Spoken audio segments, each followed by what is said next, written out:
Our story starts in the South American country of Diamandra, with a woman named Michiko is breaking out of prison. A guard finds her and misses like a motherfucker, and she knocks his ass out taking his gun. A chopper finds her and starts shooting, but she starts shooting back. They start chasing her until the wind turbines catch the chopper, blowing it up. The next day, a little girl named Hana is making breakfast for her adoptive parents, Father Pedro and his wife Joanna. Pedro dumped the omelet on the floor and made her make the omelet again and clean it up. Then her foster sister Maria started stepping on her foot, bullying her, as well as her little foster brother Gabriel. Yeah, I wouldn't wish this type of life on nobody.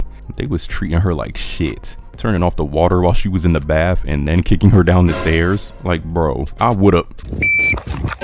Later on, Michiko blasts through a bank to grab some money. The guards couldn't hit shit. Around here, children in your situation are forced to make their living by either selling their bodies or selling what's inside them. But you know who it was who saved you from that fate, right? Yes. Who was it? It was God. In other words? Oh my God, bro. It was you, Father. What a crazy thing to say, bro. Later on, someone from the city comes in and checks up on Hana, and the family was capping their asses off. Even made Hana take care of the cat. And then later on, Joanna made Hana throw away something in a bag. So the next day when Gabriel asked where Bronco is, and that's the cat's name, she had her throw the cat away. Bro, they ended up making her the cat instead. Hana fought back for once and Maria throws her ass out. Hana said fuck her and crashes out slapping her ass, giving her a good punch, then runs away. This the Bellum something Yamadas? Yes. May I ask who's calling? Got a kid named Hana? I'll be there tomorrow. Get him ready. I'm sorry, but who is this exactly? Who am I? I'm her mother. And Pedro assumed they trying to kidnap Hana, and he gets his shotgun ready for tomorrow. That was all for nothing, cause Michiko comes in right through the window. Pedro was shooting and missing like a motherfucker. This nigga was so ass. Michiko takes Hana and the police was chasing after them. We get a flashback of when Michiko got caught and a woman named Atsuko was a childhood friend of hers, not understanding why she keeps trying to escape to see a man. Michiko starts beating her ass until a guard stepped in. While she was getting dragged into a cell, the man she wanted to see, named Hiroshi Morenos, was found dead in a bus explosion. Back to the present, Atsuko was on her way, hearing a report of a holdup, thinking it was Michiko until she pulled up. She still wasted no time packing this big bitch up. Come to find out, she was the one that showed a picture of Hana. Meanwhile, Michiko and Hana are walking down the road after running out of gas. She tells Hana about her real father, Hiroshi. She wants to see her belly button to see if she has the same tattoo on her stomach, but Hana refuses. After stopping by a gas station that has no gas and they have to travel 3 hours to the nearest city, Hana doesn't like Michiko calling her by that name anymore since she hates it. That's where Hatchin comes in. I remember those eyes. Oh yeah, Hiroshi used to stare at me in the same way. Usually it was right before grabbing my tits. Bro, Michiko shows the baby picture. Hatchin asked if she didn't have the tattoo. Would she ditch her? And Michiko didn't even hesitate, saying yes. I'd ditch her ass. I can't babysit some stranger's kid. Not my style. It fares. While the news was playing talk about Michiko, they did, but the worker there was snitching. So Michiko came back and smashed bottles on his ass. The police found them. Then Pedro bitch ass shows up worried about some damn child support. And Michiko says she gonna protect her. Atsuko baits Michiko and she takes it, but she makes Atsuko come close and bites her ear to hold her hostage. The cops stand down and she ties her up before dipping. They chase her for a bit, but Hatchin falls off in the process. Pedro finds Hatchin and starts shooting at her, trying to get insurance money. Yeah, so much for praising the Lord. Hatchin calls for Michiko and she catches up and makes sure to run Pedro off the roof before escaping. While they were riding, Hatchin admits to having the tattoo. Later on, after seeing a fortune teller, they find a place to stay.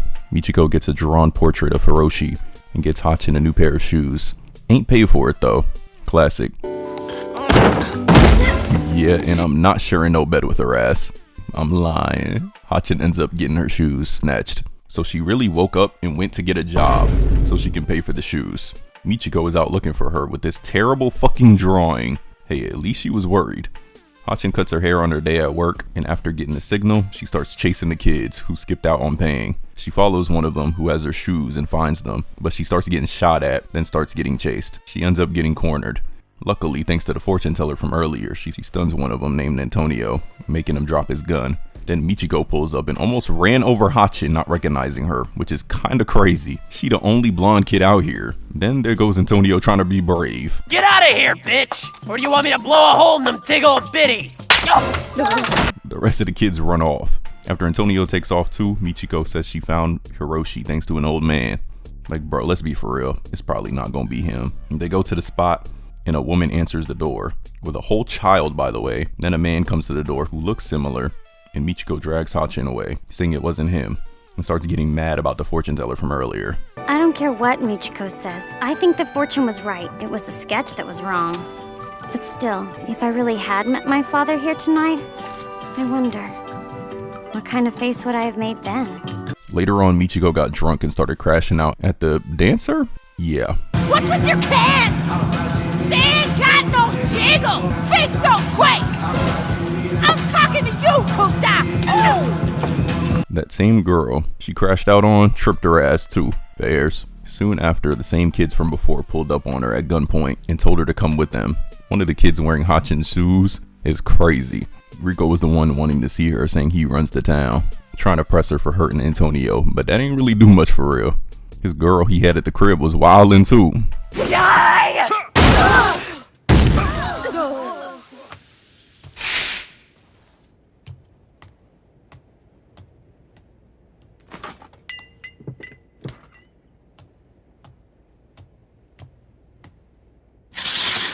Rico decides to make amends with her by making her get him a new TV and money for Antonio's medical bills. She agrees and leaves while Hatchin was waiting for her. That girl from earlier almost runs Michiko over. Come to find out, it's the girl from the club named Pepe Lima, looking after a little girl named Lulu.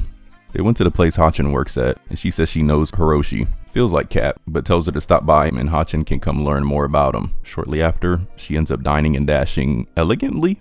Hatchin tells Michiko about it later. Then we see Pepe Lima at the club and Rico runs the club too. Oh lord. Hey, do you love me? Yeah, of course. Okay, then give me some money. I give you money all the time. Yeah, well, I want more. Not right now. What's tonight's take? Huh? You're raking it in, right? Hold it right there, babe. You want me to give you a cut out of my take? Not gonna happen. You forgot what day it is. No, right. Happy birthday, baby. After her performance on her B-Day, Hatchin is somehow drunk on juice. Then Pepe and Lima comes over and tells her a backstory about how her dad died and left the fam in debt, so she had to take care of her little sister Lulu to make ends meet. She tells Michiko she wants money to go to San Paradiso and get fake IDs made. She proposes a drinking contest. If Michiko wins, she can get info on Hiroshi. But if she wins, she gets cash. Michiko ends up winning, but her knowing Hiroshi was Cap, she leaves with Hatchin, left her drunk ass on the floor giggling. The two get back to their room and Lulu is already there and steals they shit. Lulu makes it back to Pepe, but she ain't find no IDs. So that's when Pepe decides they're gonna have to make a run for it since she only has enough money for Lulu to get one. They rob Rico, and after he gets his whole squad looking for their ass, Pepe forgets the photo of Lulu to use for her fake ID, but Lulu goes to get it. Michiko was on the prowl and spotted her, but later on, Michiko meets Pepe and decides not to help her find Lulu. So Pepe decides to go by herself. Why didn't I just help her? On the way to Rico's, the cab gets stopped by the kids, and that's when she knew it was over. 12 years ago, Michiko confronted Kuro, a bar owner and leader of the crime syndicate Phantasma, demanding he release the members of the crime syndicate Monstro, but she got chaired. She tried attacking Kuro, but he pulled a gun on her and told her to leave the bar. In the present, Michiko visits her old friend Yvonne to find someone named Satoshi Batista who might know the whereabouts of Hiroshi. Yvonne explains there are rumors that Kuro was killed by Michiko during a fight between the two crime syndicates, despite the fact that she was behind bars at the time. Michiko takes Hatchin to where she grew up, and we get a flashback to when she met Hiroshi for the first time. Don't know why she was shirtless, but fuck it, I ain't complaining. Hatchin finds pictures of Hiroshi, and Michiko was not having it. Thinking the task ahead to be dangerous, Michiko leaves Hatchin with Zelia at the orphanage for her safety, even though Hatchin protests and wants to accompany Michiko. They decide to go their separate ways. A man was watching them and calls a guy that was there with Kuro 12 years ago, letting him know that he spotted Michiko. Zelia does not allow Hatchin to stay since she does not have any money. Later that night, Hatchin is ambushed and captured by members of Phantasma who are looking for Michiko. Michiko comes back to the crib and she was mad as fuck. She soon confronts Zelia after hearing that Hatchin was abducted by members of Phantasma. Yvonne later informs Michiko that Hatchin is likely being held by Vasily Nabokov, the current leader of Phantasma, at a bullfighting arena in order to draw Michiko closer to him. Holy, he is a big back. Meanwhile, Vasily receives a phone call from Satoshi, who demands his cut of the money from the bullfights, but Vasily says that a bullfighter named Marco happens to win each match against the bulls. Later on, Michiko sneaks into the arena with help from Yvonne. Hatchin got put in the trunk as Michiko escapes from members of Phantasma, and she disguises herself as Marco to enter into a bullfighting match. She starts holding her own, not gonna lie, until the bull caught her ass, and she gets revealed to the audience. Hatchin breaks out of the trunk. Isn't that the same dude? How you get cooked twice? Comes back into the arena to see Michiko is now getting shot at and having to dodge the bull. Michiko then charges at Vasily with a sword. He grabs a sword of his own and they start squabbling. Hatchin enters the arena with a ladle while searching for her. Vasily soon drops Michiko, but catches his sword. She kicks his ass over the ledge into the arena and saves Hatchin from being attacked by the bull. Then the two set off to find Satoshi. They end up staying at a rural river settlement while the bike is being repaired. While there, Michiko meets a man there. It looks like she's feeling him already. He offers a smoke, and yeah, he was rizzing her ass up. As Hatchin travels to the store by boat to buy shampoo, she's attacked by 3 river boys who steal her shoes and money, tossing her overboard. Meanwhile, Michiko meets a hairstylist at a salon named Anastasia, who mentions that the man she met earlier, named Bruno, is her husband. Ooh! Bruno drops her off on the other side and slips her a note. I'll come by your room tomorrow afternoon at around 1. If I'm reading you wrong, don't answer the door. I'll get the message. And no, not to pursue you any further. Oh nah, I can hear the men ain't shit already. Michiko is tied up with mixed emotions, disregarding Hatchin's complaints, causing her to crash out. The next day, Michiko gives Hatchin more money to get shampoo, and she leaves. On her way, she sees Bruno. Oh my god. He arrives and comes in to see Michiko, and he was ready to crack some. Am I being too forceful? It's just, you're married. I only found out because I was at your salon. Must mean fate's bringing us together. Please, just stop. You don't believe in fate? That's what brought me here. Wait! I'm with another man. And I'm a married man, so what? No, it's different. I'm in love. Tell me, does this man love you back? 'Cause I wouldn't leave. I could never hurt a woman like you. What's your name? Michiko. Malandro. Hatchin came back and witnessed the whole thing too. Damn. The next day, Michiko takes Hatchin to the salon to get a wash, and she noticed Bruno was there too. While Hatchin was getting her hair washed, guess what Michiko was doing? Michiko. I'm in love with you. Oh my god, bro. Oh, hell no, man. What the fuck, man? The next day, Hatchin walks out on Michiko to find Hiroshi herself because of what she's been doing. Hatchin gambles with those river boys from before to get her stuff back. Anastasia stops by the place Michiko is staying to drop off her new shoes for Hatchin. Were you hoping Bruno would leave me for you? He'll go cold, he'll lose interest and forget you're even there. He'll do to you what he did to me. Do you really want to give up everything you are for a man who acts this way? And while that was happening, Hatchin passes out after attempting to retrieve her shoes and money from the bottom of the river, but she later wakes up with her stuff. And Michiko passed out. It just so happened to also be Hatchin's 10th birthday. Meanwhile, Atsuko continues to pursue Michiko and Hatchin, traveling to all the places they have already visited. As Michiko and Hatchin arrive in Oso, Hatchin bickers about how Michiko threatened the mechanic without paying anything. She was for real not fucking with her methods. Hatchin stumbles upon Satoshi staying at a casino hotel, later on telling Michiko about it.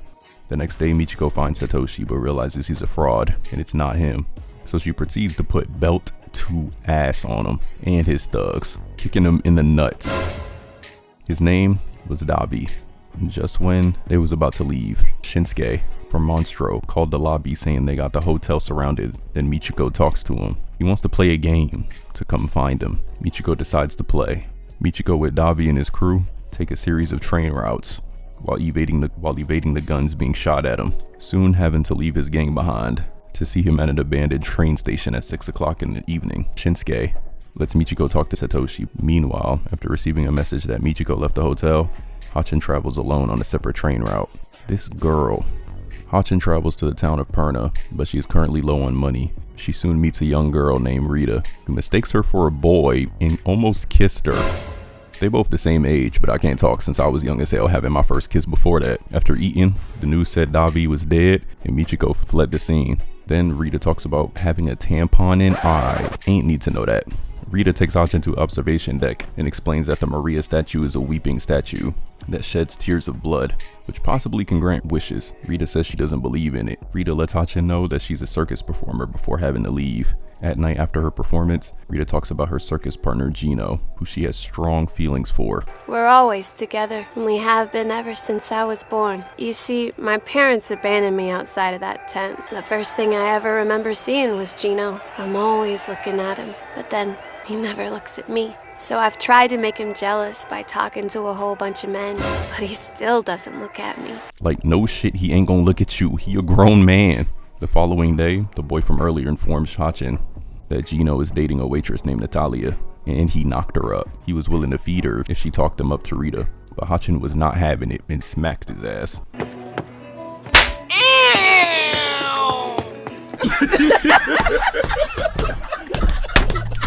Hatchin runs off to the circus and notifies Rita of this, but Rita is maddened by this and tells Hatchin to leave. Hatchin later learns from Gino that he plans to stay in town after performing with Rita in the upcoming circus show. What about Rita? She'll be fine. She's still so young. She's got her whole life ahead of her, right? She'll meet all sorts of guys and eventually find someone who's right for her. W mans. Later on, Hatchin and Rita visit the site of the Maria statue. Rita's upset to know that the statue has been replaced after the old one was destroyed. This little girl was so delusional. After the circus show turns out to be a success, Gino goes on with his girl, and Hatchin decides to join the circus with Rita instead of going their separate ways. We get a flashback of Michiko with Hiroshi, and he tells her that he's going to quit Monstro, with Michiko vowing that she'll always follow him. Then we see him about to get on a bus, and that's when we see the bus explosion. Back in the present, tracking down a former captain in Monstro named Manave, Satoshi takes Manave, his wife, and his son hostage at his home. Satoshi orders Shinsuke to send Michiko by train and has Manave retrieve her from the train station. Since Satoshi was humiliated after failing to kill Manave in the past, Satoshi finally gets his revenge on him, killing him and his family anyway. Michiko doesn't believe Satoshi when he says that Hiroshi was killed in the bus accident 12 years ago. Satoshi explains that he was behind the whole ordeal, including Kiro's disappearance after being framed, Hiroshi's resignation from Monstro, and Michiko's arrest after confronting Kiro. Oh, what's this? Alright, just don't miss. Shoot me right here. Or right here. Michiko still begs him to tell her that Hiroshi is still alive, and he confesses he doesn't know where he is. The next day, Atsuko meets with Satoshi to give him money for capturing Michiko. However, Atsuko's partner, Ricardo, who requested for backup to take down both Michiko and Satoshi, takes matters into his own hands. Satoshi said fuck this shit and shot at him and made a run for it, with the police going after him. Atsuko tried fighting him, but got cooked. She grabs a crossbow, kicks his ass in the nuts before taking off in the cornfield. Atsuko finds Michiko, but she lets her go. Atsuko then points her crossbow at Ricardo when he approaches her. She sadly ends up getting arrested. Michiko hurries to the circus, while Hatchin struggles to adjust living in the circus. Kangaroo Jack, is that you? A news reporter named Daniela wants to get the inside scoop about possible rumors involving the trafficking of children taking place in the circus. Daniela attempts to bust former circus performer Madame Michiko for this possible crime. Crazy ass name. But Madame's partner Nuno tranquilizes him and throws him out at sea. However, Hatchin is oblivious to the rumors and believes that the children are being taken to an amusement park. She was really oblivious. At night, when Michiko finally arrives, Hatchin still doesn't fuck with her and claims to be living a better life now. Hatchin was about to be taken away by a truck, but Daniela helps them out, but ends up getting knocked out. Before Madame and Nuno prepare to transport the children by a hot air balloon this time, Daniela tries to release him, but he gets tranquilized again by Nuno. Damn, his ass is useless. Hatchin saves the children after figuring out what is really going on, while Michiko chases after her. She saves Hatchin, but still tries to take down Madame and Nuno. At a lighthouse, Hatchin jumps back on and helps take out Madame and Nuno. Then they fall into the sea to safety before lightning strikes down on the hot air balloon. The next day, Madame and Nuno are arrested. Then Michiko and Hatchin say goodbye to Rita before leaving. While traveling, Michiko becomes ill, prompting Hatchin to check into a hotel.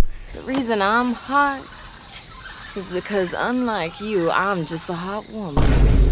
Hatchin brings Michiko to a clinic where they meet a strange physician named Deus, who uses a ritual to pull a fish out of Michiko's stomach as her treatment. Yeah, I don't even know what I just watched. To pay for this, Hatchin works for a farmer named Maro. to chase off bandits raiding his crops, but Hatchin is useless at the job and only receives some recovered crops and no money. As a result, Deus doubles the interest of the payment amount due daily until it is made, literally scamming her ass with that fake ass signature. Hatchin catches his Michiko smoking cigarettes and drinking alcohol, hence why she's not getting any better.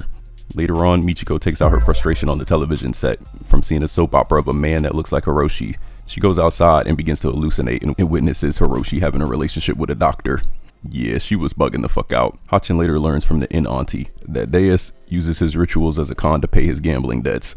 Hatchin goes to the clinic and finds Michiko beaten up on Deus for supposedly putting a curse on her, and Hatchin takes Michiko back to the hotel after she passes out. After being demoted, Atsuko is reassigned to Ila Azul, a small town on the edge of the jungle, under the surveillance of her senior officer.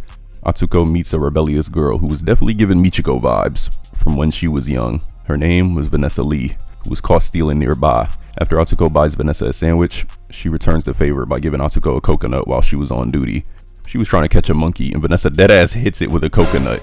We find out Vanessa's old man died in a river a year ago. Vanessa later takes Atsuko to the beach, where she shares her plan of finding a golden pot hidden inside the chamber of ruins of Tamanga, which will require enough fortune to move out of town and get on with her life to see a guy she loved again. Sounds awfully familiar. Atsuko encounters Ricardo, bitch ass, who is seeking a promotion by volunteering to keep a close eye on her. At night, Atsuko and Vanessa travel inside the chamber, but Atsuko prevents Vanessa from going any further due to toxic gas buildup. Luckily, they both make it out alive, and the next morning, despite their failure in retrieving the golden pot, Vanessa still decides to leave anyway. When Atsuko finds a photograph of Hiroshi in the newspaper, she decides to help Ricardo receive his promotion by heading to a tomato production plant. Satoshi hired an assassin to kill Michiko, Atsuko, and Shinsuke. The assassin named Jair, who was assigned to target Shinsuke, first spots Michiko and Hatchin during the police chase. Satoshi calls Shinsuke to let him know he hired Jair to kill him, since he was behind Michiko pulling a gun on him. Satoshi hires another assassin to go after either Michiko or Atsuko. Michiko and Hatchin stop by an inn after the bike breaks down again. After following Michiko to the inn, Jair pulls up on her and eventually drops her. He challenges her to a gunfight later on. The next day, as Michiko drives a truck to pick up a replacement engine from a nearby auto shop, Jair engages in a car chase to make her trip even more difficult. Freaky ass unk, put that tongue away. The second assassin named Jim also pursues Michiko, all for the sake of wanting money after losing his late wife, but Jim fails to land a hit on Michiko. She runs over his motorcycle, but he climbs on in the back and she launches him off. Jim gets out of the way and hits her tire out. Jim catches up and Michiko blows up the truck, launching his ass. He starts to give chase, and as Jair catches up to them, he shoots Jim and offers Michiko a ride, calling a truce for the time being. Jim survives the shot and tries to shoot at them, but the mag is empty, so he said, "Fuck this shit, I'm out," and jumps off a bridge into the river to avoid getting arrested by the police. Satoshi saw Shinsuke is still alive, and he was pissed, so he said fuck it and runs his ass over with his car. But not even that could kill him. Then he starts laughing despite being injured. Must be the CTE kicking in. At a bookstore, Hatchin catches sight of a book about a boy freeing a toucan from its cage to search for its family. She drops her oranges, and a boy who worked there named Lenine sees her and immediately was feeling her. Lenine learns that the book she wanted was recently sold. He bumps into Hatchin in the marketplace, trying to raise her ass up, telling her to meet him at a church at 3 o'clock in the afternoon. Although he offers her a copy of the book as a gift and takes her to the top of the tower, she tells him her real name and she leaves him with the book, not knowing how to handle this sort of attention. Hatchin gets even more upset when Michiko tells her that Lenine passed by the hotel to drop off the book. When Hatchin goes back to the bookstore to return the book, the owner informs her that Lenine suffered memory loss after debris fell on his head following a gas leak explosion at the hotel. That night, Lenine finds her and vows never to forget her, which causes her to leave after being even more confused, and she says she hates him. Damn. The following day, Lenine fails to recognize Hatchin, even though he remembers all what happened the previous day, causing her to later break down in front of Michiko. Meanwhile, we see Hiroshi with his new boo, touching her mole and shit. Michiko and Hatchin reach the tomato production plant, and Michiko really start whooping the security guards' asses, in a dress and heels, by the way. They eventually capture her though, and bring her and Hatchin to meet Elis in her office. Aware that the two are searching for Hiroshi, Elis unexpectedly kisses Michiko. What's a big idea? You trying to distract me or something? You could have just kissed me back. Would have been nice. Elis explains that Hiroshi ran away after knowing that Michiko was coming for him. Michiko is unsettled by the fact that Hiroshi came onto Elis first when he worked as a farmhand at the plant. After recalling that Hiroshi saw the news about Michiko breaking out of prison and abducting Hatchin from her adoptive family, Elis informs them that Hiroshi is now in Sao Paraiso, When Atsuko and Ricardo finally reach the plant, Michiko and Hatchin take the elevator and travel down the shaft to evade Atsuko, while Ela sets off smoke in the building to cover the security cameras as a distraction.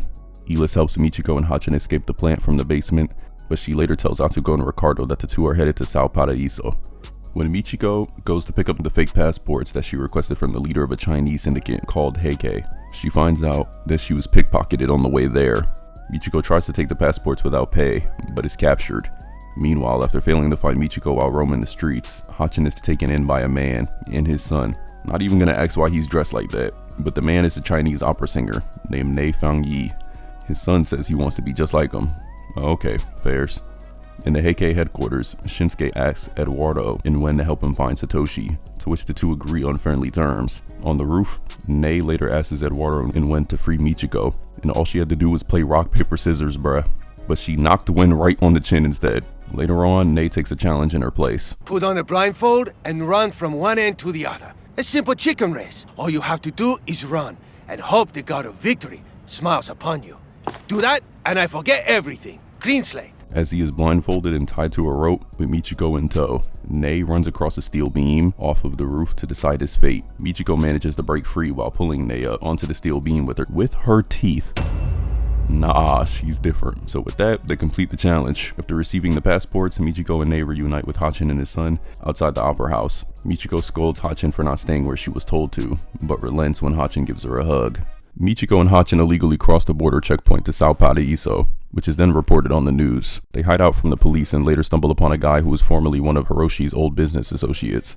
Michiko becomes sad after finding out that Hiroshi had not mentioned her at all. At least Michiko started reflecting that maybe he don't love her for real. Hatchin watches a televised interview featuring Feliciano, assuming that he previously had offered Hiroshi a gig in a soap opera. She goes to a museum where Feliciano is scheduled to do a television shoot, but Feliciano instead rushes out of the place in his car after a disagreement with the script. As Hatchin fails to catch up to him, Atsuko finds her, and Hatchin just wants to see Michiko smile again. Atsuko then helps by showing where Feliciano resides. She for real broke into his crib to ask for Hiroshi. Hatchin is saddened when Feliciano says that Hiroshi probably played a role in a knockoff version of the soap opera, not knowing who he is and never offered him a role. However, as a favor for Hatchin, he contacts Michiko, convincing her that he met Hiroshi at a bar, where Hiroshi turned down a part in the soap opera, but mentioned great things about her, and that's when she finally smiled. While Atsuko parts ways with Ricardo. Satoshi finds out Heike is moving drugs on his turf, and he was pissed, so he says he wants to meet him. They pull up, and he finds out he got drugged from his drink from earlier. Somehow, while tweaking, he manages to escape before Shinsuke arrives. Meanwhile, Michiko and Hatchin manage to hop on a freight train bound for Guyana, being able to hide from Ricardo. On the train, Hatchin finds Satoshi while Atsuko tries to negotiate with Michiko, saying she will look after Hatchin and offers a passport that would be her ticket to freedom. Hatchin attempts to reason with Satoshi, who is looking for Hiroshi as well, saying she knows where he is. One of Shinsuke's goons drives in front of the train, causing a crash on the railroad tracks. After, Satoshi takes Michiko's motorcycle and drives off with Hatchin, shooting Shinsuke's goons in the process. Michiko reaches for Atsuko's gun, but Atsuko steps on her hand. If you're gonna stand in my way, give me all you got. Know what I wish? I wish I never met you. You like that? You asked for all I got! Well, this is it! Forget this shit! All of it! Atsuko! Don't Atsuko me. From now on, we're strangers. As Michiko departs, Atsuko cries while reminiscing childhood memories about Michiko. Satoshi and Hatchin arrive in a town where Satoshi and Shinsuke left it in ruin 10 years ago. Satoshi calls Shinsuke and challenges him to settle matters once and for all. While waiting for Shinsuke to arrive, Hatchin is forced to share a room with him. After Satoshi explains that Hiroshi was his best friend since childhood, he questions Hatchin whether she trusts Michiko or not, and she says she does believe in her. Meanwhile, Michiko rams through a blockade and gets herself in a car accident after being chased by the police. She manages to survive and uses a police officer as a hostage to continue driving in the patrol car. Satoshi and Hatchin are raided by Heike, and Satoshi wasted no time putting bullets in all them niggas. Doing all this in draws and Timbs, by the way. To finally settle the score, Satoshi punishes Shinsuke by submerging his head in a bucket of water for 10 minutes, a bet he made with Shinsuke many years before. This time, Shinsuke is finally packed up. That nigga will not be missed. Michiko kicks the officer out of the patrol car, then forces her way through a police barricade on her way to Guyana. That's twice now. I swear this police force is useless. They looking like Tony Snell out here. Satoshi and Hatchin arrive at Guyana, Satoshi attempts to coerce a local crime boss named Juninho to search for Hiroshi. However, Juninho is already out to get Hiroshi for some debts he got. So with that, Satoshi injures Juninho and takes back the money, not wanting to be responsible for paying out the debts. Meanwhile, as Michiko continues to elude the police, she ends up cornered at a carnival, taking 3 carnival workers as hostages. As the police shut down the main power, she still manages to escape in the streets. Once again, one of the policemen accidentally shoots a hostage, and the captain decides to pin the killing on Michiko. Classic corruption. Hatchin goes out on the streets to look for Michiko even though Satoshi tries to stop her. Hatchin ends up finding Hiroshi, but Satoshi soon catches up to her. Juninho attempts to snipe Satoshi from a distance, letting off multiple shots. Hatchin sees Michiko and calls out for her out in the open, which causes Satoshi to take the hit. Damn. Michiko makes it to them and takes Hatchin with her, avoiding Satoshi's bullets. While in an alleyway, Juninho and his men find Satoshi, and as he says his name and vows to kill them, they gun him down. Elsewhere, Michiko and Hatchin are surrounded by the police. Yeah, they are cooked. Meanwhile, Hiroshi is leaving on a train. El Father, y'all.